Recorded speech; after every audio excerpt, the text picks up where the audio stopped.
Pie.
I'm back out of the PS.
11 minutes.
Welcome back, Priscilla. I was checking in on Z-Girl, seeing what's going on with the thingies. This is part 10, chapter. Okay. Emily! Mike, there's no key for the cable car. Josh, he's gotta have it. No, he's gone. We're too late. Shh, quiet. It may have taken him down to the mine. Wait, don't move. Holy shit! What the? I'm gonna get that key right from that thing's goddamn bedroom, and then I'm gonna get us all the hell out of here. Oh, shit! Hey! Oh, let's find a way down to where this fucker lives.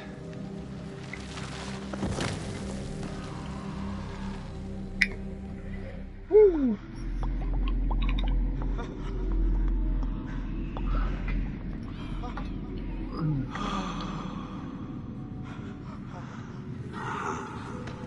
Still there, Priscilla?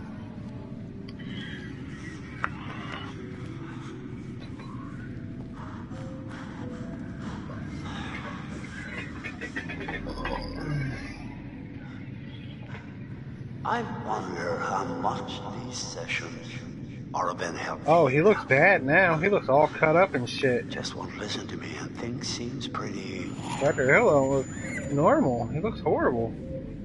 fucked up.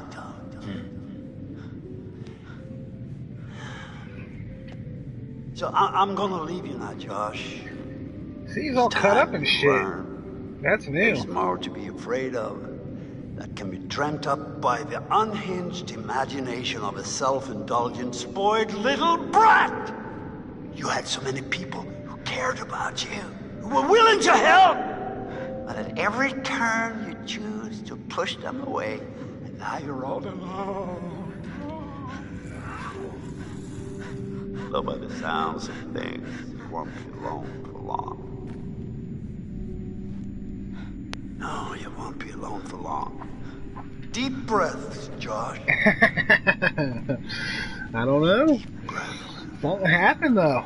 That butterfly effect changed everything. It's the fact that everybody's alive. No.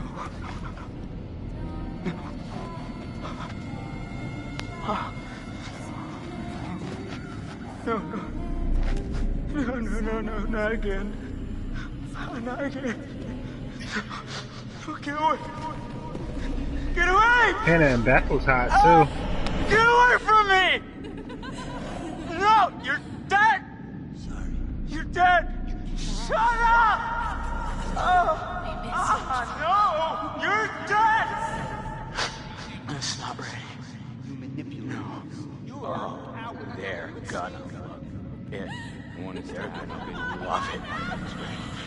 I don't take orders from you. You can't tell me what to do. You can't tell me what to do anymore. Oh, okay. I trust you. I trust you. I trust you. As soon as you walk out, the lights will pop up. No. You're not real. You're all alone down there. No, not again. All alone. But you're with us now. Family. Get away! Get away from me! Get away! Why didn't you save us, Josh? Why did you want us to die? I didn't want you to die. I swear.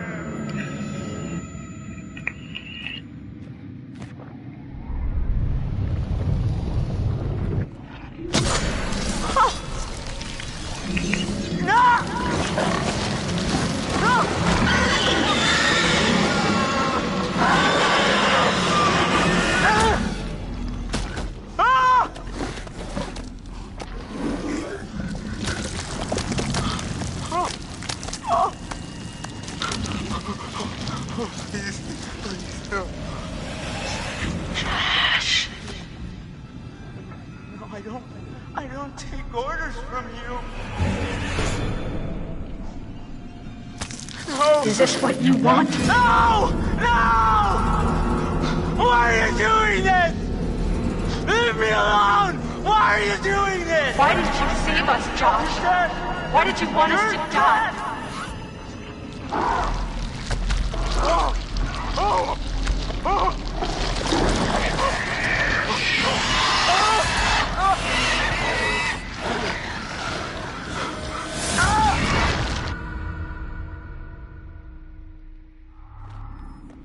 It's hard to believe that thing used to be a person. Yeah. Maybe a miner. Maybe someone who worked in the sanatorium. There was so much weird shit happening up there that wouldn't even begin to surprise me. What kind of weird shit? Someone was capturing the Wendigos. Had them all tied up in these restraints. I saw some real fucked up shit. Wow. I must have just let them all out when I blew the place up. Huh. Smooth move. Alright, we gotta go in the water and then go left.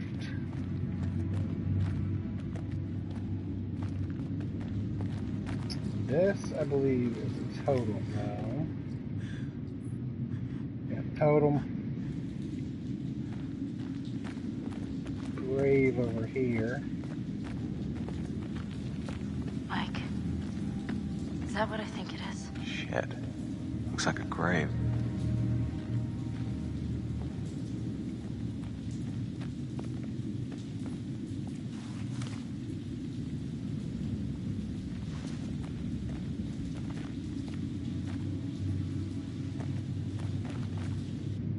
Oh, God. Mike, this is Beth. This is her watch. What? Let me see. Look, there was a cross here. So this is where she was buried. But who dug her up? Let's keep moving.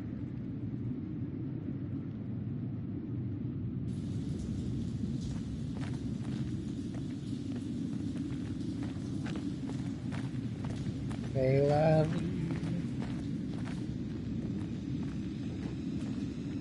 Fine. I'm going in.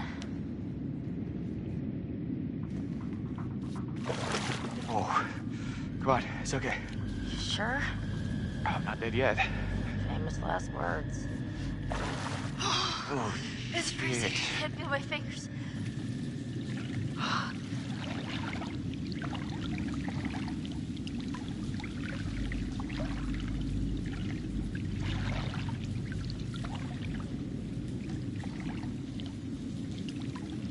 There's a clue that's imperative to keeping Josh alive.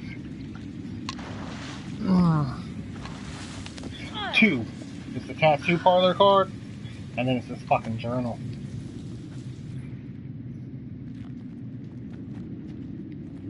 Oh, shit. This looks like Hannah's writing.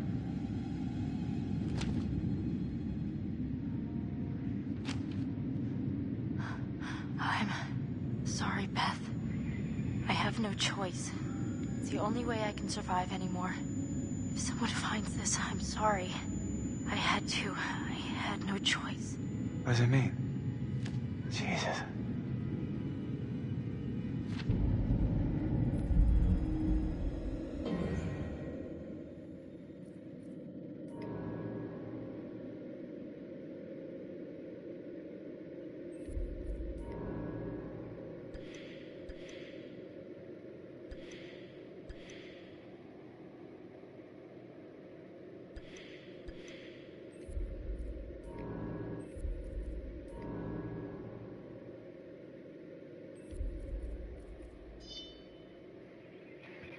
Okay.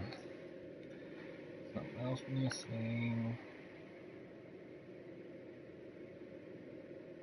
His fate is determined based on you picking up any tattoo card collectible, which wins 5 in Hannah's room, for example. And the journal with Sam by the mill, which wins 20. When you enter the water, head left and climb up to find it. Josh survives in the long run. As long as you get all collectibles in a run where you save all characters, you won't have to worry about Josh.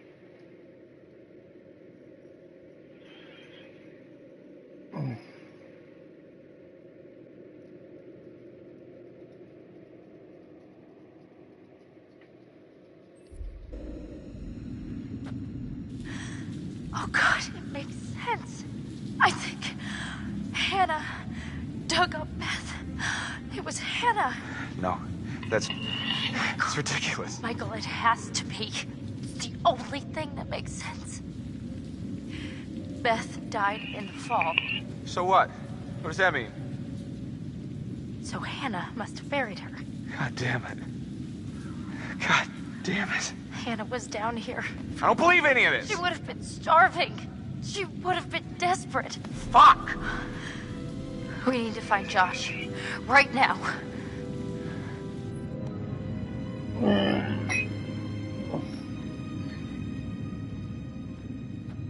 C'est la vie, c'est la vie.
Well, moment of truth.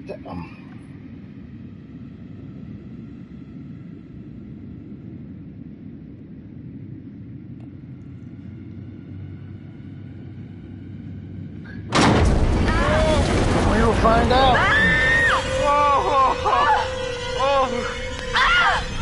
Jesus. Shit. You gotta hold it, buddy. I'll let you out in a minute.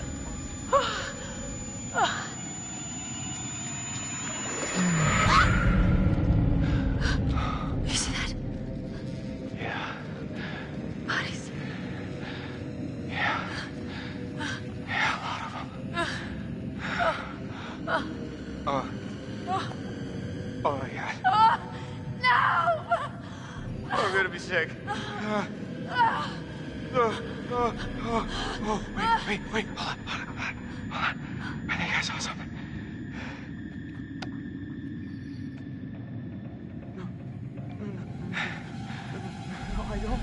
I don't take orders from you. I don't take orders from you. You can't tell me what to do. You can't Josh? tell me what to do Buddy. anymore. You can't tell me what to do. Oh, okay. I trust you. I trust you. I trust you.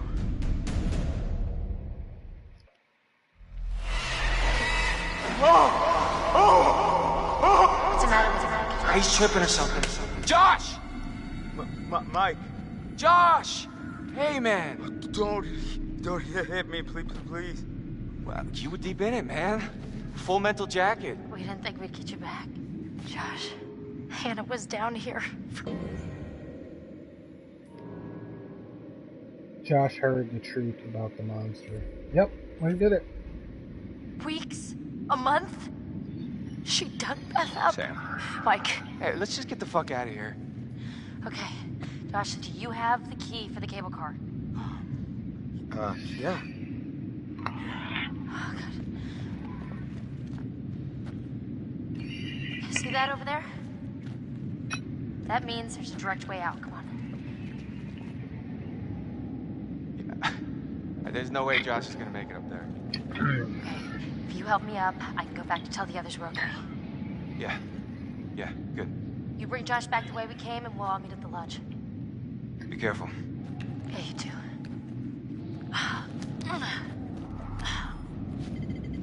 All right, let's go, you fucked up son of a bitch.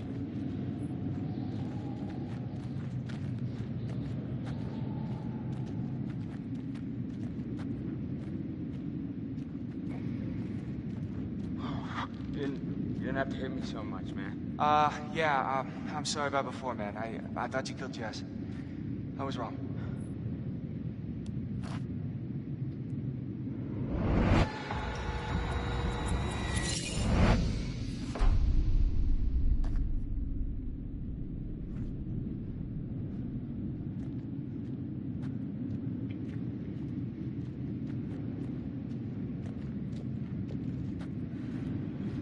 Welcome back, Nikki.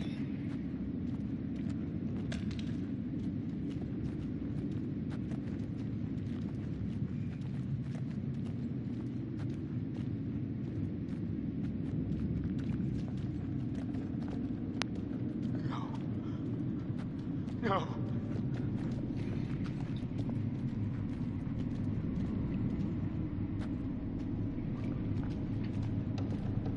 Oh yeah. We done finished up the other one. And we're already done with this one.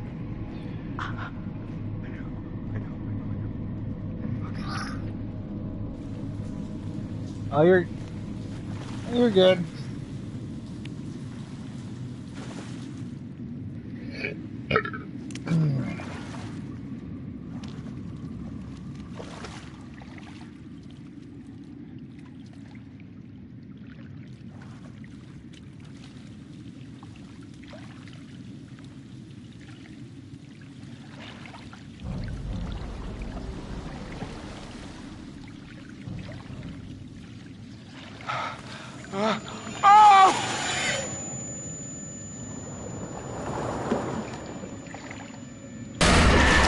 Oh, you're not real! No, you're not! Hannah! Oh! Oh! Oh! No! No!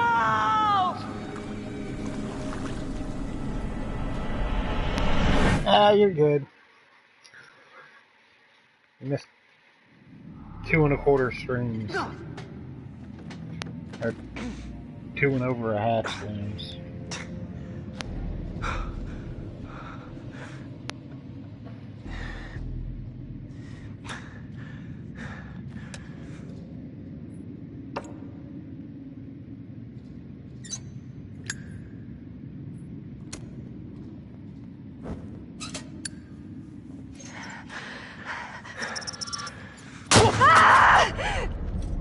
Jess? Is that you? Jesus, Jess. Butterfly effect update.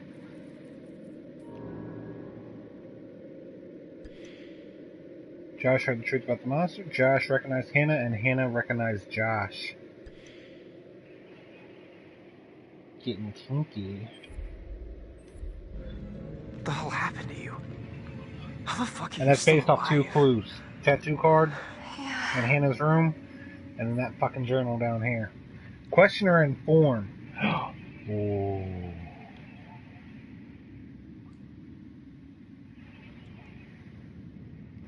C'est la vie.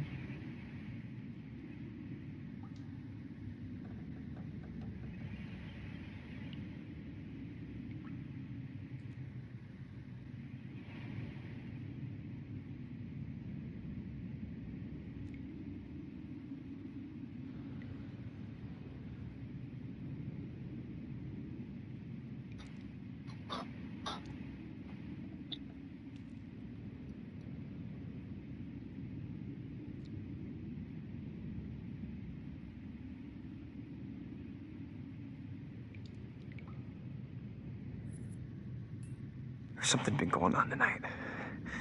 Someone really fucking with us up here. No, What?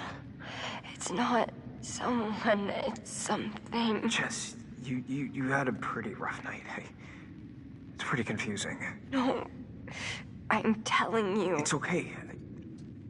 I didn't mean to scare you. No, God. Can you move? Yeah. Come on, Jess.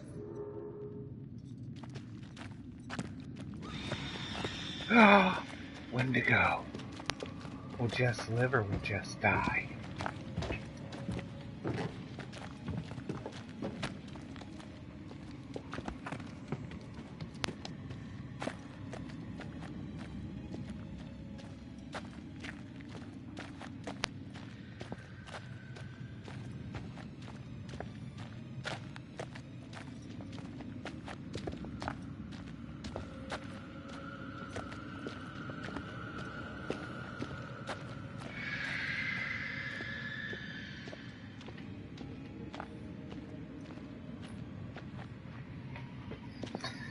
Yep, she was just me and her.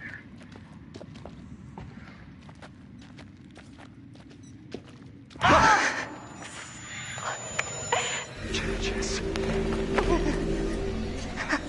Which way? Come on, Jess.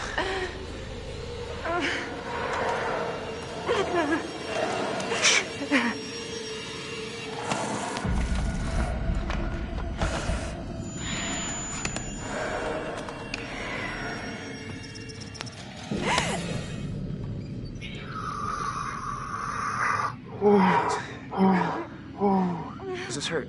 No. Alright. Alright. Let's go. We gotta do this. Get out of here. Come on.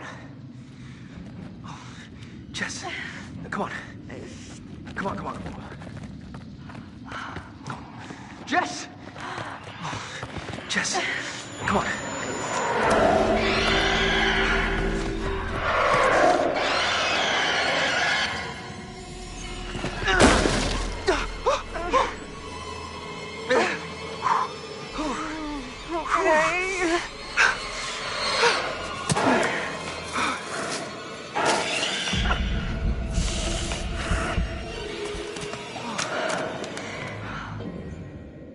Bam, bitch.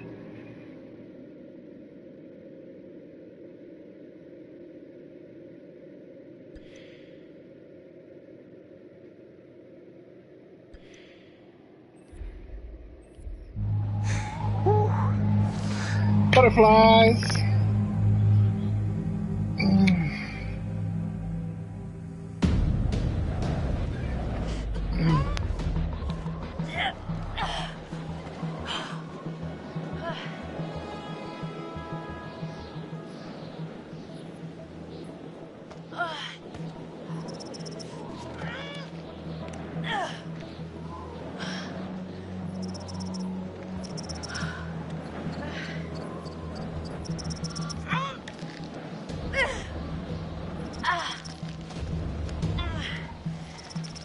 Look at that ass swinging around. Oh, yeah. That's my bae.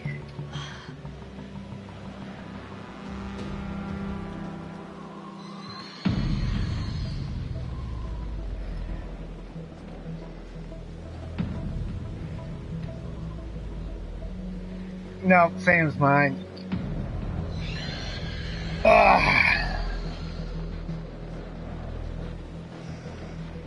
Told you can have Emily and the other bitch, Jessica. Sam's mine.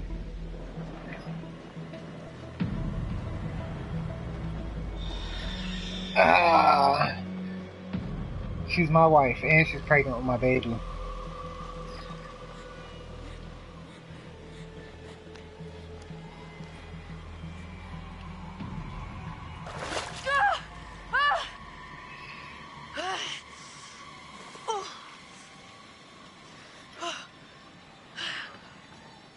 Nah, Sam's mine. She's pregnant with my baby.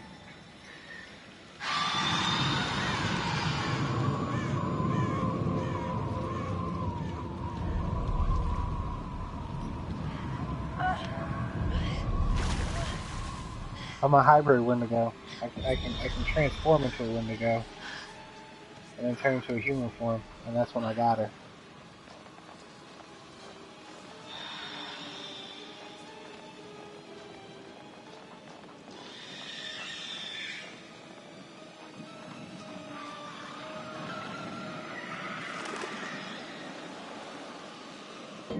Alright. Promise. Alright. Once at the lodge, you must stay still with Sam and then choose Save Mike. Now continue hiding whenever you want,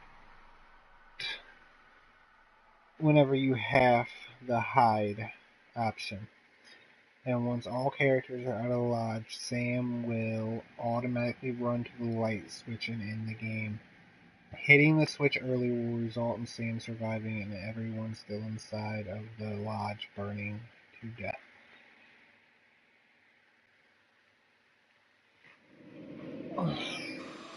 Can we do it?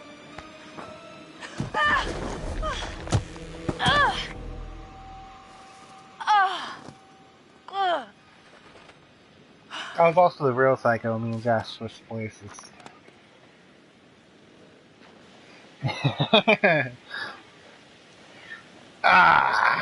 No, not in the Wendigo form. They don't. I told you. I'm a hybrid Wendigo. I can transform back to my human form at will.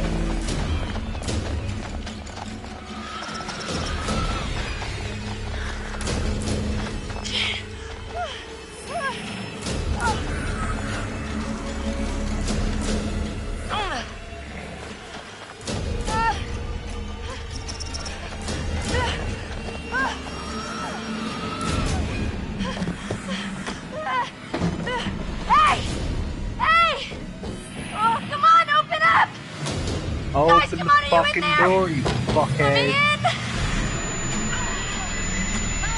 Sam. Mike. Oh, gosh. You look terrible. Mike's been through hell. It's gonna look worse if we stay out here. Come on.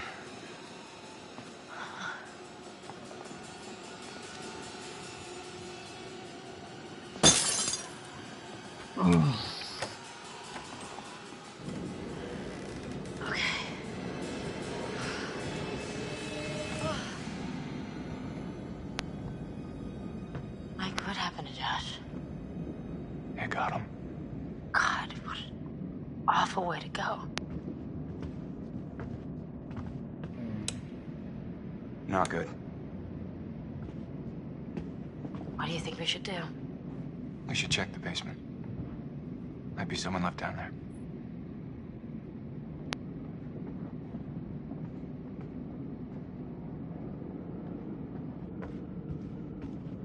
We all live happily ever after, fairy tale lives.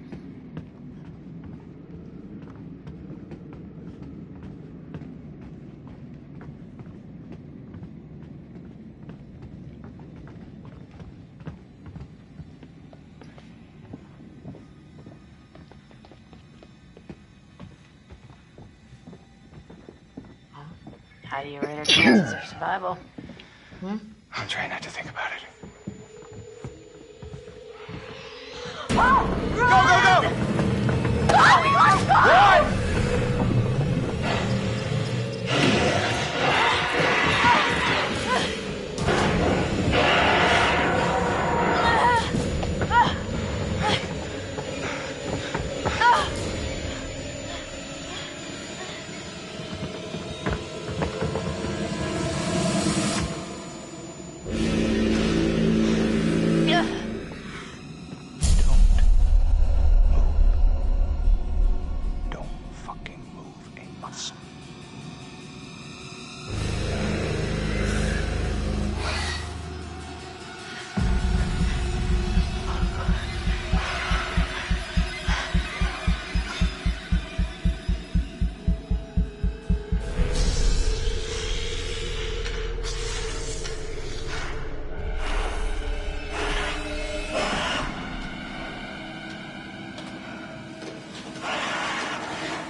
you, Nikki. I didn't fuck up though. Now what?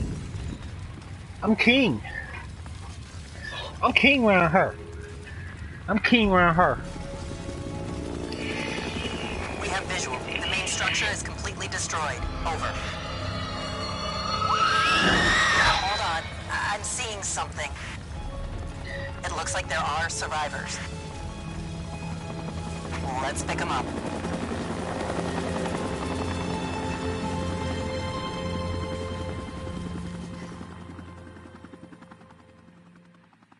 It will be some interesting porn. Fuck! Oh yeah, it'd suck if I did. Oh my god, I win. Oh, everybody's alive. The old man, Oh, I think that's the most stressful in I don't know how to describe him. entirely. You said you thought he was stalking you at first. Did anyone else in your group think that? Well, yeah. Is it possible they could have killed him? What? No. No, you don't understand. Don't you understand? If he attacked you, He saved my life. And I watched him die. I heard Jessica. I don't know how or why she was down there, but I know I heard her. He held it right up to my face. Right here, right in front of my nose, and he could have shot me. He almost shot me, the prick. I mean, you go out with a guy for however long and you think you know him, but man, this one really takes the cake.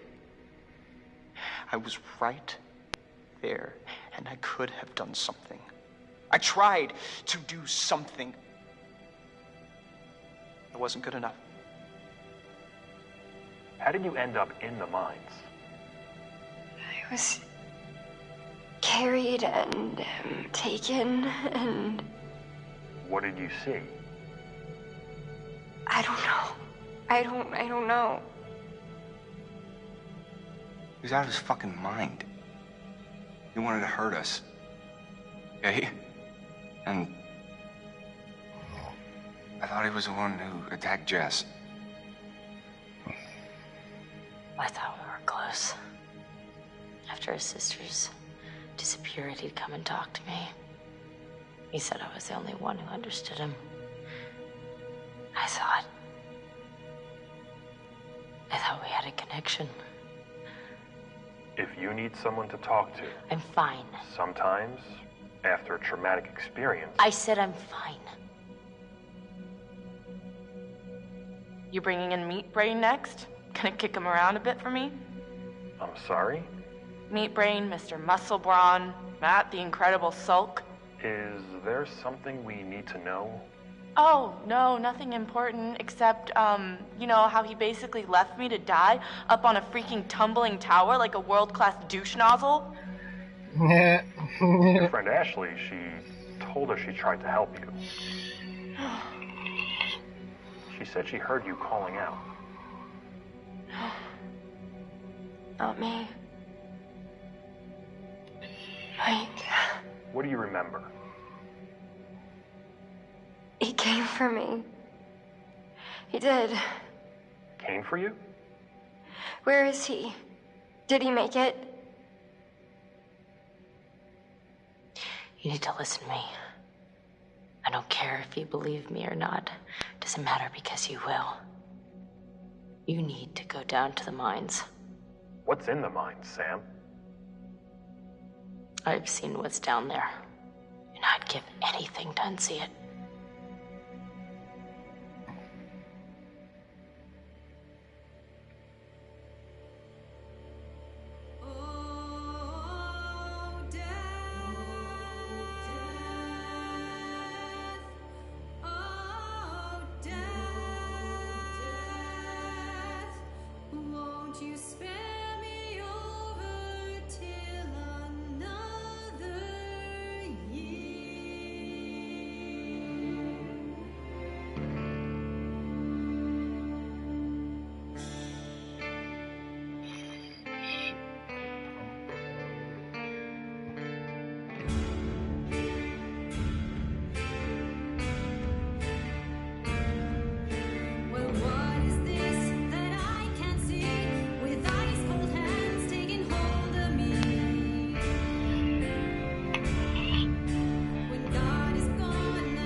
Ah, thanks. That was the most stressful ending in the game, like, in this whole game, like, the most stressful. Jesus. All that hiding from the Wendigo, and it, like, right there in my face, like, I just wanted to laugh, but it was so stressful, because I know if I moved or anything, like, I had to do it all over again. Oh my god. That was one ugly bitch. Wendigos are one ugly fucking bitch.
Now you're ready to see the full story to make everything piece together.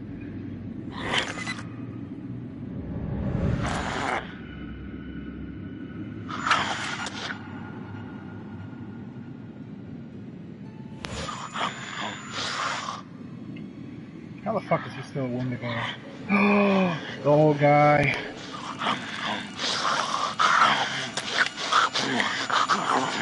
There's something down here. We have a visual on a survivor. One survivor, repeat. Is that? Oh, fuck! Stay back! Stay back! No! Stay back!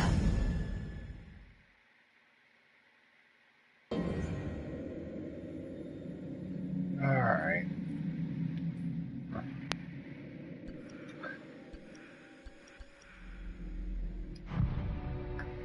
Many years ago, my grandfather hunted those possessed by the curse. But there was one that eluded him. The fiercest of all, the Macapichu. It was a terrible thing, and my grandfather could not defeat it. Sometime after, the prospectors came to mine this mountain, until a cave-in trapped the men and woke the curse again. And there were dozens of men with no food, no light. And in that blackness, the hunger came. They were consumed by their abominable cravings and driven mad. Murderers, cannibals, eating human flesh. And if you kill this monstrous thing, the spirit is released and swirls the mountain like an evil wind waiting to possess again. You best not kill them, I have tried. You can only trap them, taunt them with fire. And after all these years, after many moons and many hunts, the Macapichu still roamed free, out of my grasp, beyond my reach. Until one night, a year ago, I was finally able to get him in my sights. But we were not alone in the woods that night. While I was tracking the Macapichu, it was tracking something else. The Macapichu forced your friends over the mountain. There was nothing I could do. I couldn't save your friends, but I could avenge them. I hunted the Wendigo down and I doused it with fire. The Macapichu was dead.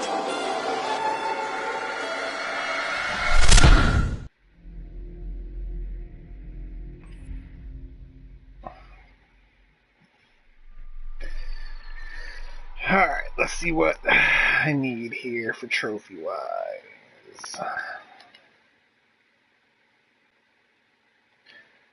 Need 1, 2, 3 trophies. I have all the rest.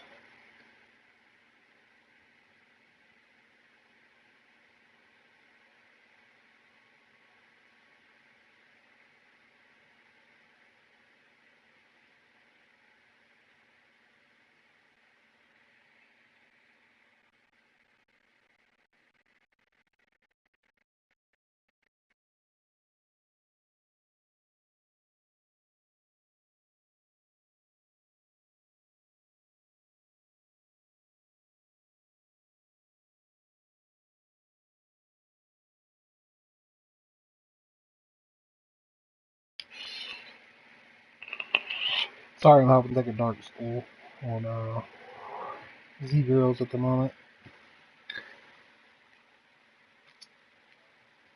And break this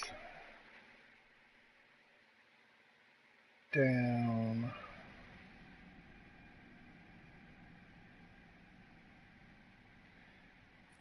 Most stressful shit of the game. Here, you guys can watch this while I take these dark schools real quick. I am Hayden Panettiere, and we are here at the studio recording Until Dawn. My name is Rami Malek, and I play Josh. My name is Megan Martin. My name is Brett Dalton. My name is Antonella Lentini, and I played Hannah and Beth. My name is Jordan Fisher, and I play the character Matthew, Matt for short. I'm Nicole Bloom, and I play Emily in the game. My name is Noah Fleiss. I am Galadriel Steinman, and I play Ashley.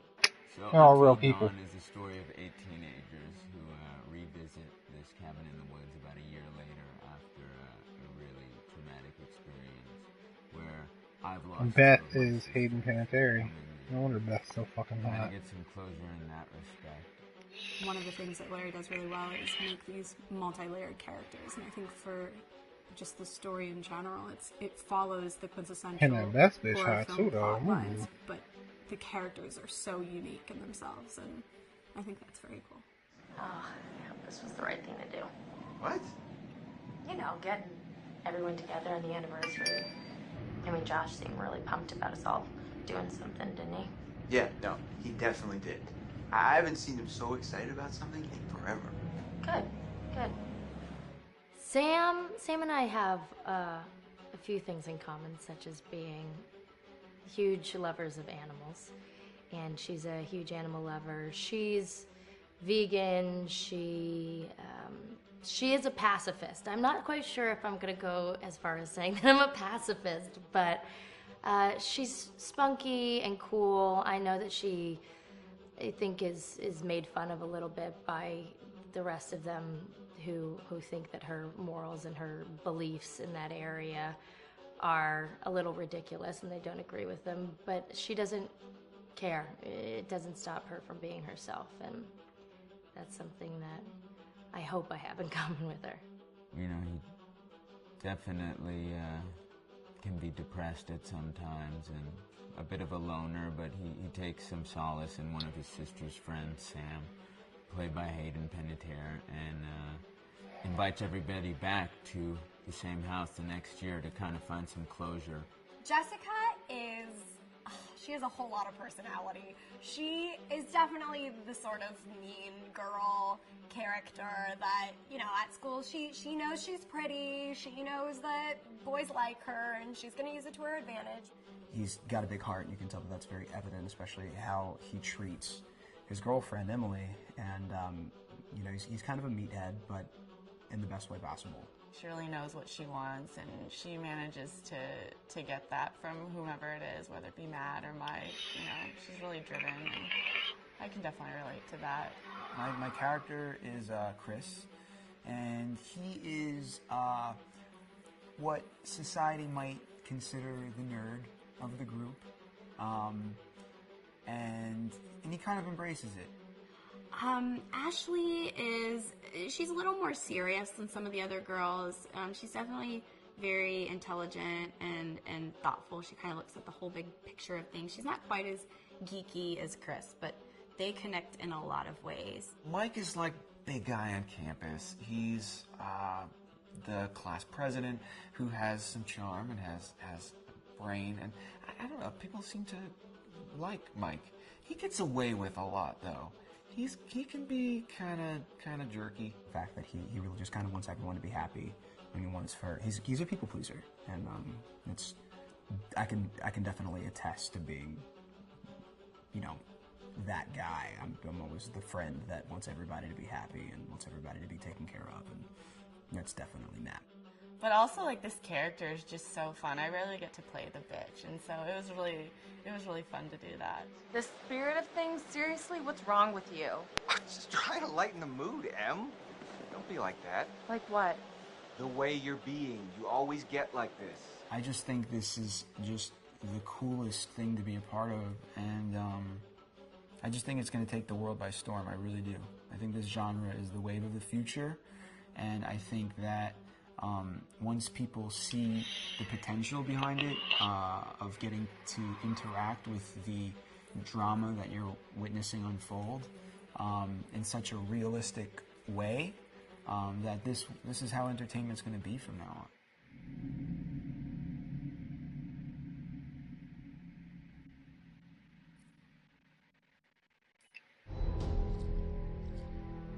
Hi, this is Lee Robinson, production designer on Until Dawn. The production design for Until Dawn started with the great teen horror script that sets the characters in a Canadian winter mountain lodge, being a contemporary setting with visual clues derived from classic films of that genre, such as Hitchcock's Psycho and Stanley Kubrick's Shining. The storyboards are vital to the production design, as it allows the designer to understand the scale of the environments to be made and the detail that would be seen to create the atmosphere of a horror.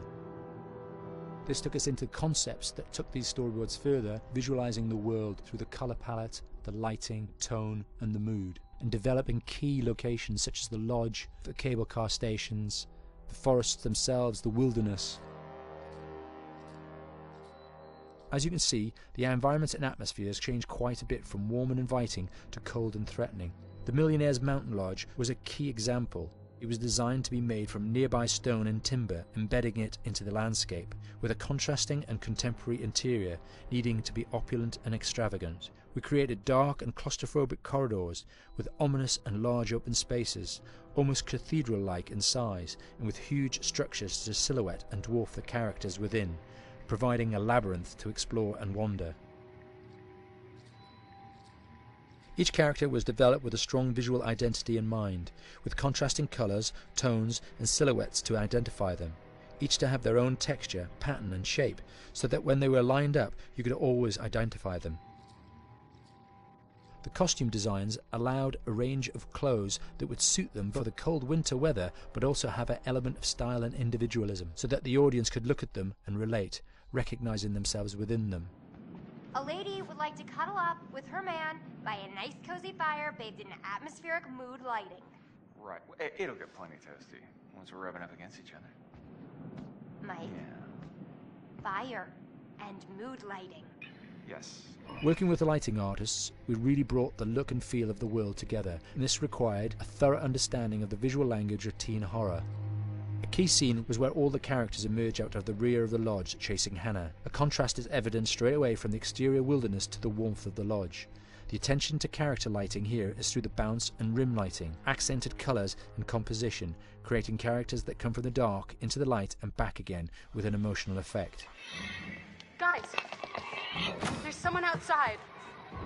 What the hell? Hannah! What's going on? Where's my sister going? It's fine. She just can't take a joke. It was just a prank, Han.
Until Dawn is a game that's full of horror, and one of the things we decided to do early on was to take a scientific approach to how scary it was.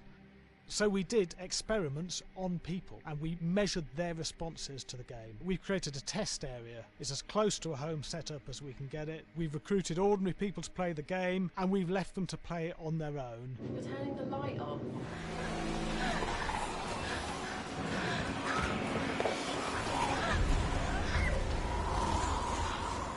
The only difference is it's rigged with cameras and microphones that relay the data through to the next room where people are watching them play.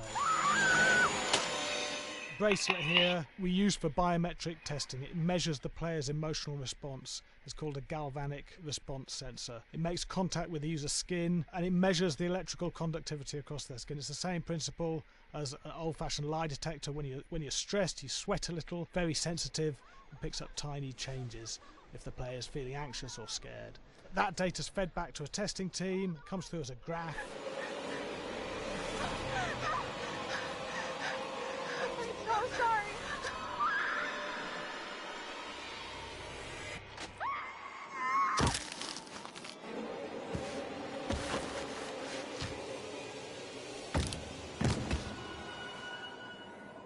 There's no point testing one or two people, you have to test a lot of people. What's your step?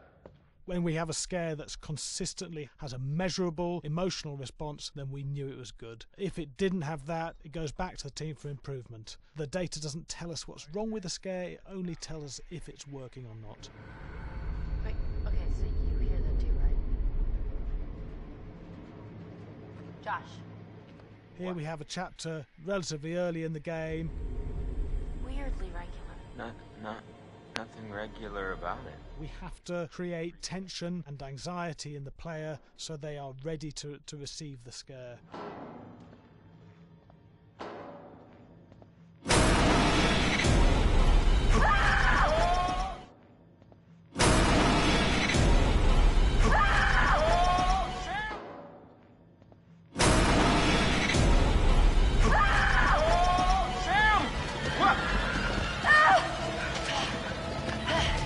The player time to recover, to cool down, to calm down, and then start building the tension again before we do the next scare. Hey. What? Hey. What the hell? Ooh, you just got mugged.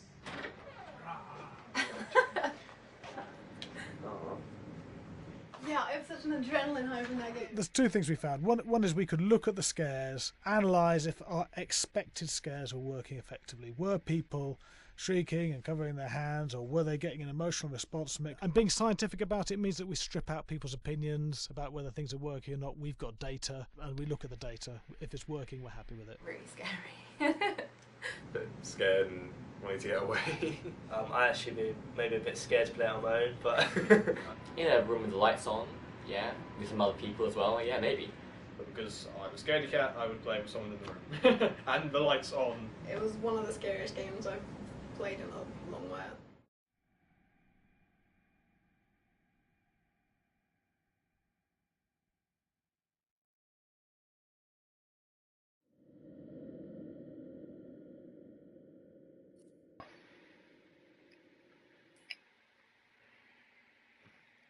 Hi, Larry.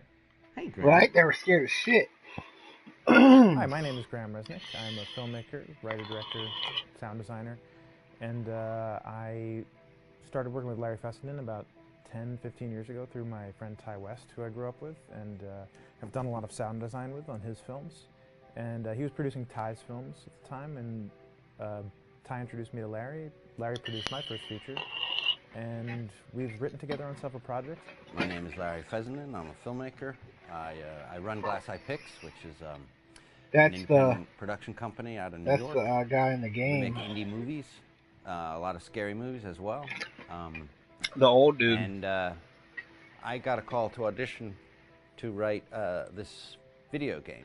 And I called my pal Graham Resnick because Graham is a gamer. And while I thought I could offer something to the idea of writing this multi-branching story, I knew that I would want Graham's expertise as a lover of gameplay, since I guess games were started. So and just as a lover. And as a lover, yes. As Which is why there's so many sex jokes in the game. There was one Italian website that did say the Larry that's Fessenden and right. Graham Resnick, the two lovers behind Until Dawn. Come here. Maybe I know how to handle you too. I am definitely ready to be handled. So I wanted Graham by my side. Yeah, and we got the gig, and it's been an amazing ride. Oh, hell yeah. Oh my god. She's taking her shirt off. What? Oh my god. Matt, what are you doing here? Hannah. I'm sorry, Hannah.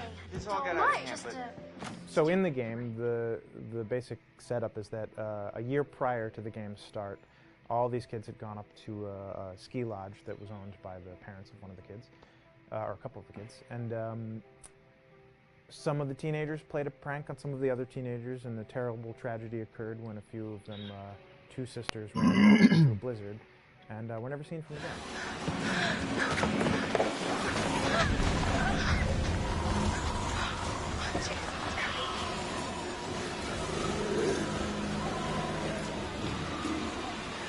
So now, a year later, this is kind of torn apart, this group of friends. They've gone through some trials and tribulations in the past year. The brother of the two girls has had a lot of psychological issues, and to kind of help him cope and help them all get over it, they all returned to the lodge a year later, back up on the mountain.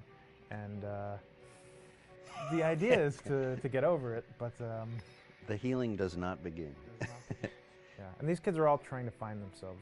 They've been through a trauma, but in general, they're just teenagers trying to figure out who they are. So they're all kind of falling into the patterns, the stereotypes, the characters they see on TV and in the movies. I think we were very interested in taking genre tropes and kind of making them sort of refresh them.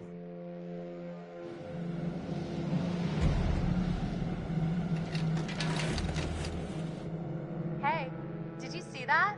Dad said it'd just be us this weekend. We're familiar with how slasher movies work. Most people have seen some horror movies, and we have established notions and preconceptions about the roles of the players in horror movies and how they talk and how they get killed and how they have sex. And to bring you into the game that way and then subvert a lot of those expectations is kind of our goal. They're haunted by some incident that happened in their past, which I think you pretty much figure out that that's going to have a role in their interaction. Yeah, so I think what was fun was we take some sort of stock characters and we try to give them some shape, but at least at the beginning they're recognizable in the way of groups of friends. There's the jock and the bitchy girl and the rivalries between everyone. And oh my gosh, and really fun characters too. We just had so much fun living in the minds of these characters through writing the script. What do you think? Jesus! It was fun. I think we were looking to get that kind of banter that you Yeah. see both in movies, but also that you absolutely have with friends, and sort of those inside jokes. And of course, as writers and as friends ourselves, we sort of developed little tracks, and we try to give the characters that kind of vibe.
All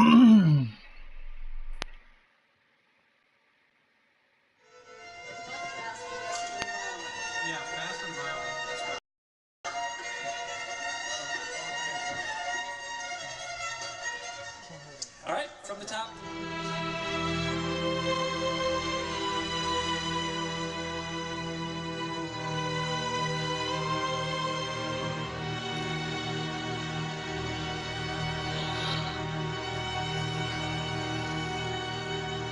My name is Jason Graves, and I'm the composer for Until Dawn.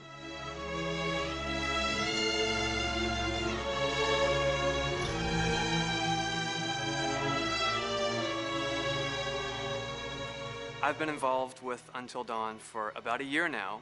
Originally, I was contacted by Barney Pratt, the audio director. I think that had something to do with my lineage of horror games, and hopefully not the fact that my last name is Graves, although a lot of people seem to associate my name with scary music.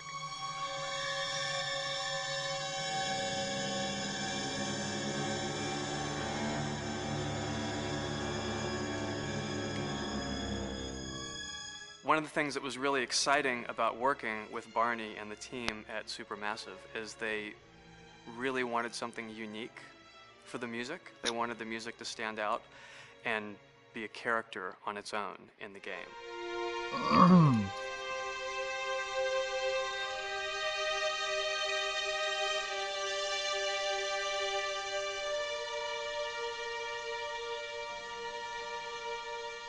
When I'm first starting on a new score, and it doesn't matter if it's film, television, or games, I always end up going to the main theme. Sometimes the developer or producer isn't even necessarily interested in the main theme at the beginning. I just want to do it for myself, because for me, the main theme is the identity of the game. It establishes the mood, the atmosphere, and the character of the music, and how it's going to be playing in the background. And that's what we did with Until Dawn. That was actually my demo pitch to Supermassive Games. I put a main theme together, recorded all the instruments at my studio, and sent it to them. And they liked it.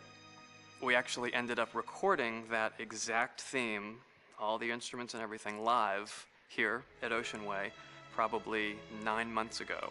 And that's what we've been using in all the demos for the game, and that's the final version of the theme that is the main theme that you'll hear on the menus and in some key pieces of gameplay.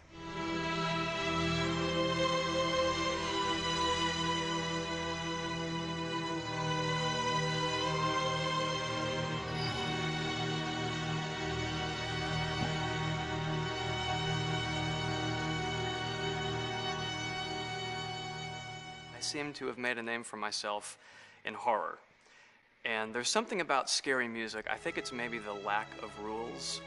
The biggest rule in scary music is there are no rules, so you can do anything you want, and actually, if you end up doing things that don't feel like they would work out together, they kind of clash, and it ends up being even more effective for scary music. So that's what really drew me to Until Dawn, was the textures, plus writing thematic material that is interwoven with the scary textures. I haven't really done anything like that before. Usually it was just all tension all the time, and that's fun and it's great. But I'm actually at heart a very melodic composer. That's the kind of music I love listening to, and that's the kind of music I love writing. That's the kind of music I got to work on in Until Dawn. Very nice. Same thing.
My name is Will Biles, Executive Creative Director of Until Dawn. The first part of getting a believable facial performance in-game is to capture, topographically, the actor's range of emotional expressions as separate versions of the same head. Every tiny nuance gets digitized and merged, effectively creating a model that can recreate every facial movement that the actor makes. Once the topography has been recorded, the actor's performance itself can be captured by using a predetermined set of marker points, drawn precisely on the face, and a high-def helmet cam, wirelessly linked to capture devices. The camera is the small box where it looks like the microphone should be. Outro Sam. Mark. It records in high def the movement of the dots throughout the performance that will drive the expressions captured earlier. Unlike other systems, this form of capture is far less lossy because there are fewer interpretations between performance captured and performance rendered finally in-game. The audio is also recorded via two separate lavalier mics attached to the helmet. It takes a while for the actors to acclimatise to carrying around the recording devices and the helmet cams, but very soon the shoot becomes similar to any other effects shoot or a green screen shoot. The actors in these scenes are only recording facial animation, but use cursory body movements for pacing. Wait, and maybe we should all stick together and find everybody and make sure they're all okay, so... 1-1, the year before the prank. Take 2, Mark. Other than the other actors, they have to use their imagination for everything and everywhere that they are supposed to be seeing and feeling. Idiot. So dumb. From a hot midday studio in Los Angeles to a freezing midnight mountain in British Columbia.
Until Dawn has a dynamic, ever-changing story, the facial performances and the body performances are recorded separately, with different systems.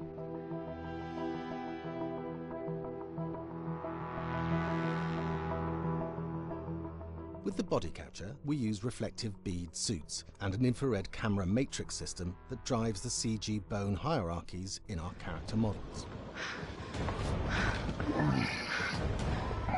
These performances cover everything from character locomotion, scene-specific performances and stunt work, most of which was recorded at studios in Pinewood and Shepperton, near London. Hannah! Hello?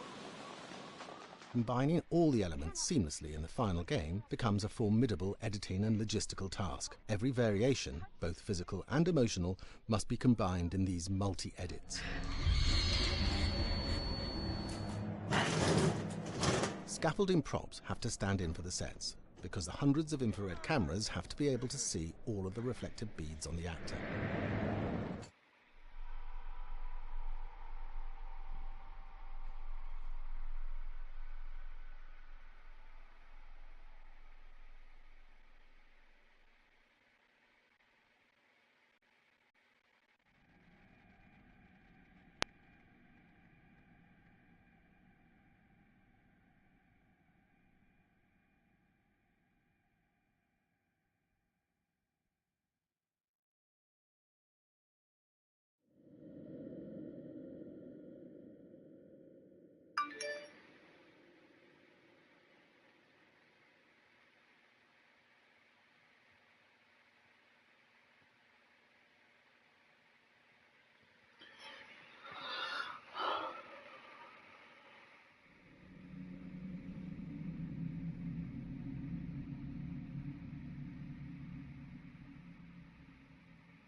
America's Northwoods border region.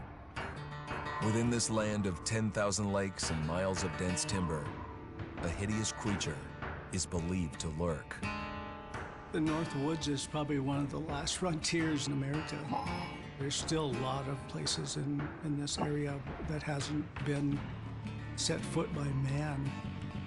Monsters and mysteries exist here because it is remote.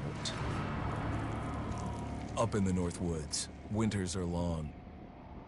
In times of biting cold and isolation, a devouring monster is believed to come forth. It's terrorized native people for generations. Growing up, I was told, like, don't go outside, the Wendigo will get you.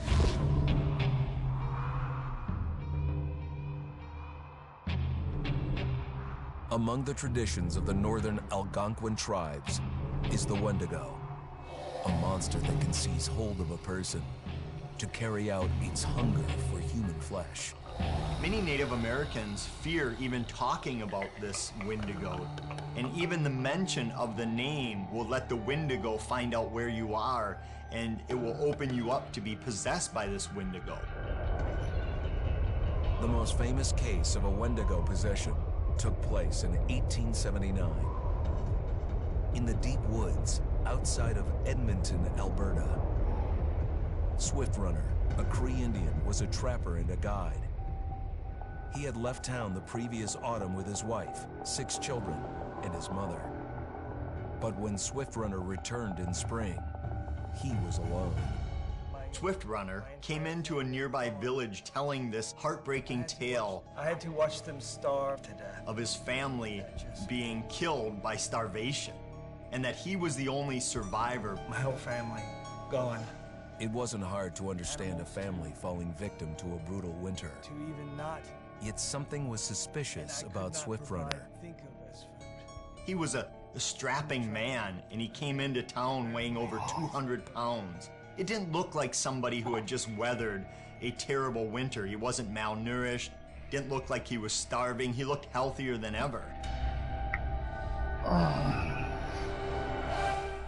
After a few nights, it became clear that something was wrong. He started having night terrors, screaming in his sleep. I am the Wendigo! Villagers alerted the police.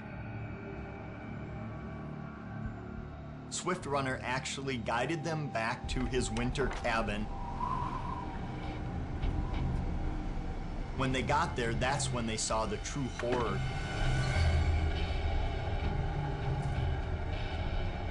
Human skulls were scattered around, many bones, some of which had been snapped in half and the marrow inside had been drained. They had never seen anything like it. Swift Runner had killed his entire family, shooting them, hitting them with an axe, strangling, and then eating most of their bodies.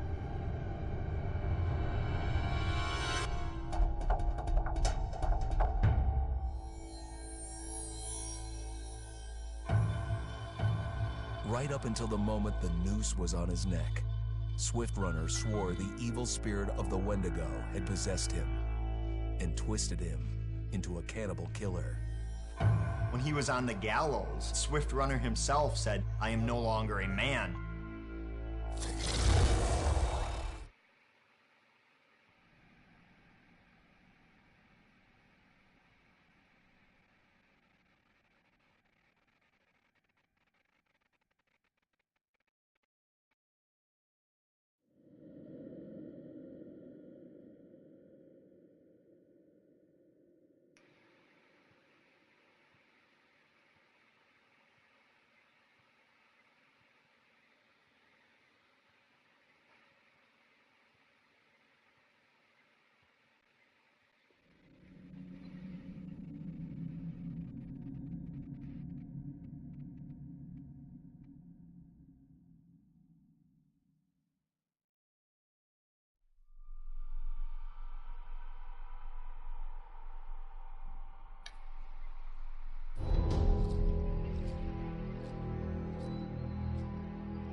Just move over there. Go on, move.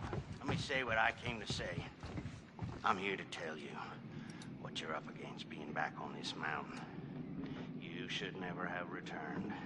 I don't know why you did after what happened last year. You mean with Hannah and Beth? Yeah, how could you know without being involved?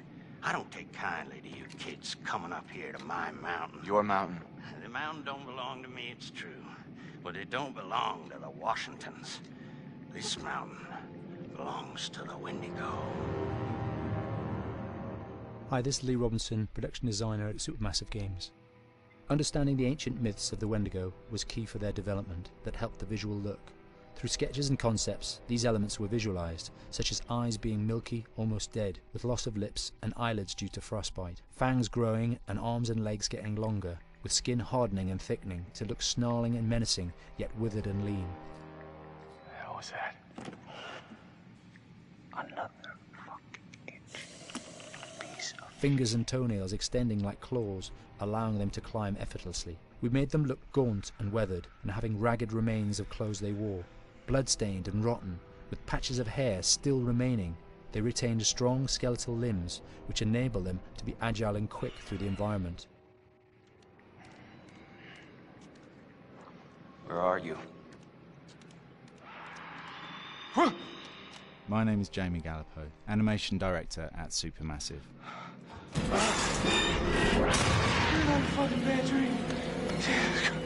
The overall direction on the creature was to be very strong, to be extremely fast. We wanted a spider-like movement to the creature. 1 minute scampering to leaping and then crawling, almost instantaneous. And finally, we wanted the creature to have this real, uncontrollable thirst for flesh.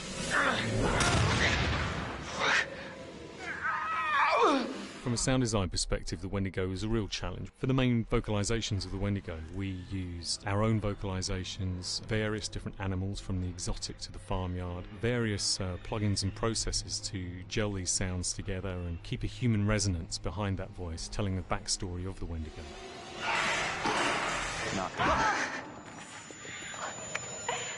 During the chase sequences, the anger of the Wendigo is felt by encircling breaths, screams and screeches that essentially chase you as you're being chased by the Wendigo.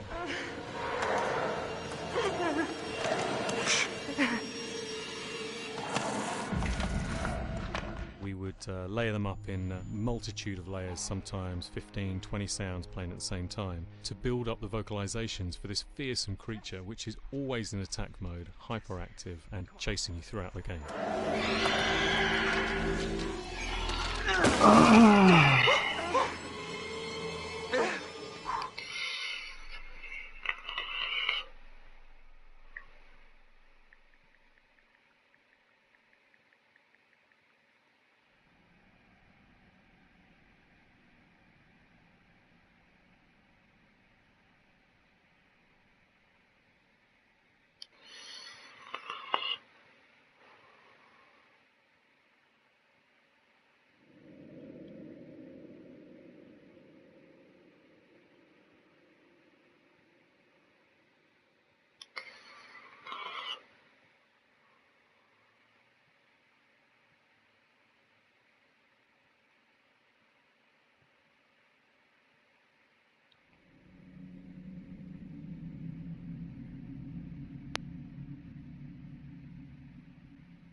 We've seen all the troops now.